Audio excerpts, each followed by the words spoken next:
You mentioned about people leaving the class or falling out. What kept you there? I really like my story. Narcissistic! Welcome to the Stories We Tell Ourselves, a podcast created and hosted by Adrian Lai and Carlson Hugh. Join us in discovering the stories behind our thoughts, actions, and identities as we try to answer not just the whats and hows, but most importantly, the whys in life. Hi, I'm Carlson. Welcome to the show. In today's episode, I'll be talking to Adrian on what elements will make a good story and what doesn't.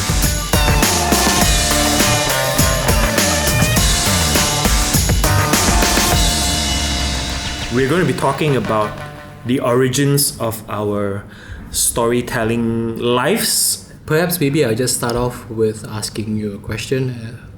Because among the both of us, probably you're the most qualified professional storyteller. How did it all begin for you?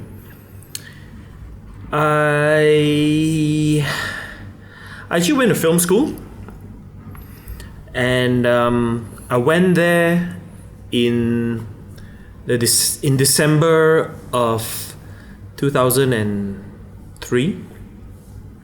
And if you can imagine New York City in December, it's complete whiteout and cold. So almost it's kind of like by accident. I signed up for a screenwriting class instead, right? I never really thought much about screenwriting. In fact, back then, I only knew it as script writing. I never even thought about it as screenwriting, and there is a difference between the two. The gist of it is basically screenwriting is the craft of writing stories in a format that's not meant to be read, but meant to be translated into pictures, right? So I thought it would be something useful to do while attending film school during winter, and then what I did was I spent like 8 weeks on my laptop, writing a 120-page script, screenplay actually.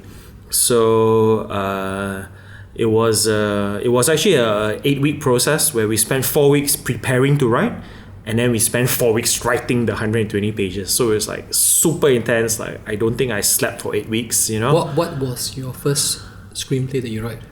Oh, actually, so it's quite funny. So while we were preparing, while we were learning the fundamentals, right, of story structure, of characterization, how to do dialogues, how to do formats, screenplay formats, and all. So we got to a point where we were asked to think about the story or the screenplay we want to write, and so I actually asked the coach, what should I write? What should I think about? Before I pick a story or a title, and all he said was, "You write whatever the shit you want."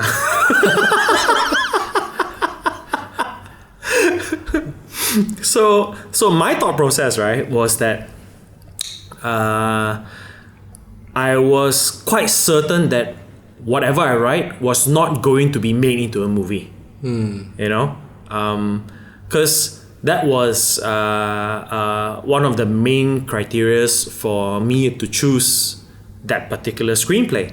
So I thought, okay, since I'm never going to make this into a movie, I'm going to write the most like epic, most like impossible to shoot thing in my life, and I decided to write a fantasy action adventure musical with a little bit of musical elements. Oh my goodness. But it was a fantasy action adventure based on medieval history. So in a nutshell, my pitch would be it's basically an adaptation of the Thousand Year War between the Crusaders and the Assassins, which is part of European medieval history. But I wrote it as a fantasy, action adventure, anime, manga, ultra violent version of it, Right. So basically, I picked something that was going to be fun to write for me. And something that I didn't have to think about censoring myself when doing, because if you're writing for, the reality is that if you write a screenplay for something that you're doing professionally, like what I do these days, is that you have to take into very serious account whether you can pull it off, right? The logistics of it. Yeah, the logistics, the costs, the resources available to you, so you have to be very creative in the way you create a scene to convey the storyline in the most interesting possible way. Yep. So that's kind of like the magic of screenwriting, which I think sadly is not something very appreciated. So there are not many people who are doing it, So I wrote this screenplay in when I was attending New York Film Academy. I called it Infallible. How do you spell that? Infallible, as in you cannot fall, basically, right? Okay. So actually, there is a very Christian term to it. Infallible basically means something that cannot be wrong. So it's kind of like the theme is some kind of ultimate power thing, So, but for those of you who are interested to read this, the answer is no. Yeah. And so yeah. How were you graded? So the exercise was this. So we had 4 weeks to write from page 0 to page 120, or actually page 100. I ended up writing 120 pages. And every week we would produce 25 to 30 pages, and we would read them in class for everybody, and then people would chime in on what they like and didn't like. Wow. So there was a grind, to go through where like it or not, you just have to write and make sure you get those 25 to 30 pages done, so that you have something to read in class, right? So this was a stage where a couple of people actually left the class. Right. I think they fell out, and there were people who didn't like their stories very much, and they had a lot of trouble trying to Receive feedback? not I don't think, feedback is one, but I think as you're writing it, because there's so much pressure to produce, right? I see. You reach a stage where you realize that there are things that I hadn't thought out before I started writing, that is causing difficulties in the screenplay already, right? So and actually that's really interesting, because based on that experience, I came up with a method to get your stories aligned so that the writing process becomes smoother and more inspiring. A method I call the one pager. Yep. And I think you have experienced it before. Yes. Where basically you figure out the important stuff early on, so that when you're writing a screenplay, it doesn't make you go back and delete 30 pages and then start again. Correct. But yeah, so we You mentioned about people leaving the class or falling out. What kept you there? I really like my story. Narcissistic. I completely enjoyed it because it was violent, Okay. And I tell you, right, it's the kind of violence that back in 2003, right, was not common in TV, or not common, like maybe in movies it was, because you can get all the R ratings, but for TV, we didn't have like the widespreadness of HBO and Netflix and all that, where you have all this violence and nudity, right? But in those days, when you write something violent on a page, right, I actually had my teacher in class, right, he actually felt sick from some of the pages that I wrote. Right. It was quite funny because he was going like, man, this is so graphic and so violent, Yeah. But I was kind of imagining a manga kind of like, one of those samurai, anime movies, where there's a lot of blood, there's a lot of swords, I even went into details on how each character has a specific sword assigned to them, right, and why is it designed that way, because they fight in a certain way, I had all the details, right? So it's really fun for me because I was kind of like creating this whole universe, yes, and I spent a lot of time developing these characters into kind of like people that I got to know really well, kind of like and then using them in a story, it was actually very fulfilling. I actually really enjoyed the process, I wasn't prepared to do it, to do a screenwriting class that way, but yeah, it turned out to be one of the turning points of my career, actually, that I did it, that I enjoyed it, and that I pursued it as a craft. So a lot of what I do these days, especially with the teaching and the story coaching, right, came from that period of my life, Perhaps for the benefit of the audience, you may want to explain a little bit of what you are currently doing right now. So I teach Storycraft, which is a method of learning structured storytelling for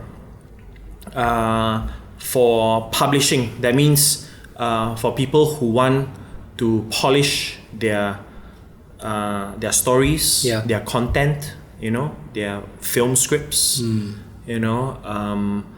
they can very quickly wrap their heads around the very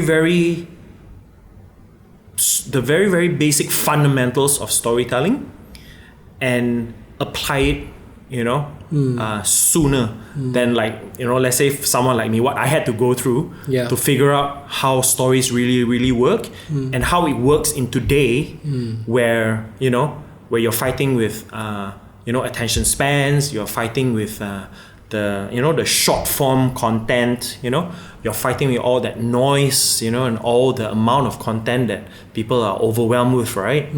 To actually have a craft that you can depend on, like a tool that you can depend on, right? To know that you are creating something that's worth publishing, you know what I mean? It's not like random stuff you Insta story, you know what I mean? Understand. The whole premise of Insta story is that you are just documenting what you are doing or what you're experiencing, right? Understand. But it is not structured in a way, right, that necessarily tells a satisfying story. What is a satisfying story? I think a satisfying story is something that has inspires a kind of change in either the characters that you are watching or listening to or reading about, okay?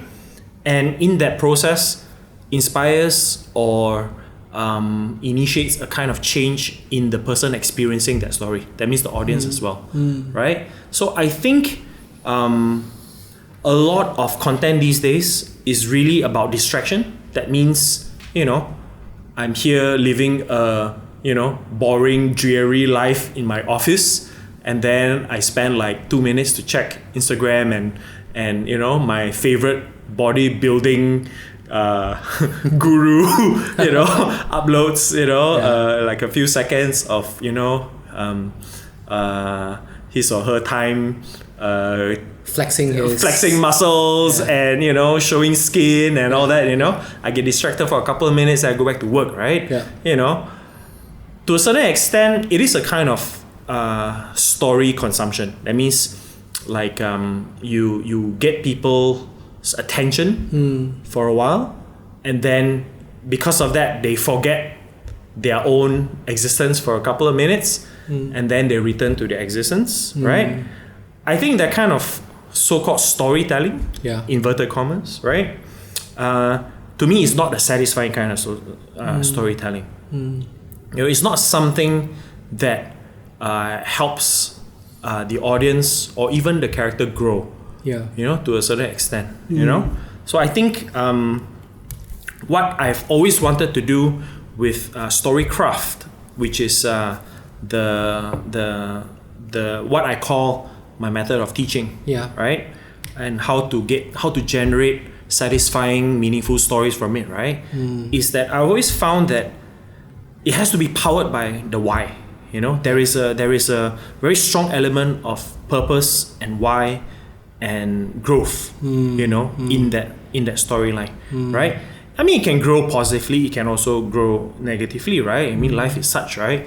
But the idea is that there is something authentic about that change, you know, not something, not something frivolous. Yeah. You know what I mean? Yeah. So I don't know if that was clear enough for the audience, but that's kind of like what I teach. So if you can imagine from who I teach, and how from the day or the moment they begin my class until the end of the class, most of them would have learned a basic template on how to tell a story dependably. That means they can depend on the method on Storycraft, right, to help them construct this story, you know, and then put it out there as a video or put it out there as a little script or like an essay, right, or or like a script or something, right? So what you do is actually you provide like you say, a very structured format to guide or help them to move from point A to point B, to help them to write so-called what makes a good story. You know, it's like the elements, like what you need, right? What you need, like what when I say the story in a satisfying with a satisfying effect, right? What do you need in a story for that to happen? Okay. Right? And then what I do is I just demonstrate how they work, right? And most of these things people instinctively understand because storytelling is really the way humans communicate, right? So if you want to talk about the bigger picture of everything, right? You know, as long as you open our mouths and say something, you know, we are storytelling. You know, there's really nothing else that we are doing. You know, whatever words we string together is always a form of story. You know. And the story is happening either in the spoken word or not in the spoken word, right? You know what I mean? So for me is I use that instinct that people have for storytelling as any way, right? But I put it in like a structure, a template, right? That they can look at and go like, oh yeah, he's right. Yeah, I understand what he's saying, you know, because you know, if I see like a movie that I like or if I read a book that I like, right, it has all these elements, you know, and then if for some reason when I have to come up with a story, I forget one or two of these elements, right? So what I've done is basically I've just put it in a in a form that people can just practice and use, you know, like a toolkit lah, you know. So and I think the importance of the purpose and why in the stories, because a good story always has a very good why. You know, it doesn't just happen like, oh, what happened and how it happens, you know. There's always a why it happens. Like, you know, you're always asking like, oh, that character did this, right? Or, you know, the bad guy did that, or, you know, like, but think about it, right? When you are curious about those things, right, you are always asking yourself why it's happening, you know? You don't just watch something how it happens, you know? Which is why I think storytelling in video games have not surpassed, you know, other forms of traditional storytelling, because their focus is always on what and how it happens, you know. They rarely talk about the why. The why is always provided by the gamer, the person playing, you know. Why I want to do this, I want to win. Why I want to do this, I want to kill the bad guys. Why I want to do this, you know, I want to save my girlfriend, right? You know, it's like the whys of a video game story, right, is kind of like that, you know, just you know, it's expanding now. They're trying to be more cinematic in a sense, right? But for the game to be satisfying, it has to be simple enough for them so that they can focus on the how and what, because that's what the game is, right? But for the rest of storytelling as a genre, is that the why is always how you satisfy the audience. You know, when they finally understand, oh, that is why this happened, right? Oh, that is why he did that. You know, like, so the whole method of Storycraft is designed to help people find that why and use it to power their stories. You know, because the how and what is actually very, very straightforward, very, very structured. Okay. You know, I mean, like we discussed earlier, right? Like, you know, storytelling has become, you know, the word or the phrase storytelling has become so cheapen. yeah, it's like, you know, it's everywhere, right? Yeah. You know, everyone uses you know, any excuse, you know, or any kind of content that they are Because making is storytelling. Because hashtag storytelling is hashtag trending. Yeah, because right, and like, so I feel as a professional, Yeah. you know, in the field, right, I feel like there needs to be a kind of standard lah, you know, that we should, you know, like I think, you know, a lot of platforms, they also kind of cheapen the thing, right? By, you know, I mean, I understand that you're giving access to as many people as possible. You know, some people are naturally more talented at it, right? But I do feel that it creates the impression that anything you upload is a story. Yeah. You know, which you know, if you want to strictly argue about it, yeah, if Instagram says it's a story, then I guess it's a story, right? But you know, to me, if it's not a satisfying story, it is not something that I would want to consume. It's you true. know, I think the term I just kind of thought of is purposeful experience. Yeah. You know, I think there is when you experience a good story, you know, it is an experience that you feel had some purpose in your life, you know. Yeah. You know, it's not just distracting you for a couple of minutes, you know, and then, you know, yeah. So yeah, I think it's I mean, it's a huge topic. Yeah, it you know, is. we don't It is. you know, we're definitely going to explore storytelling as a craft, as a profession, you know, as a philosophy, you know, as a trend, you know, in our future podcast as well. But you know, I thought it'd be nice if we just had a you know, a short little chit chat about the origins of how did we come our about? storytelling careers and how we see storytelling as professionals, and you know, and how we hope that storytelling as a craft, you know, can be spread to more people so that they can actually tell more meaningful and more more purposeful content, or you know, or stories, you know, that that has a more impact on our lives, you know, rather than, you know, just entertainment frivolously and you know, adding to the noise, you know. So yeah. So our favorite question in when we close, what did we learn?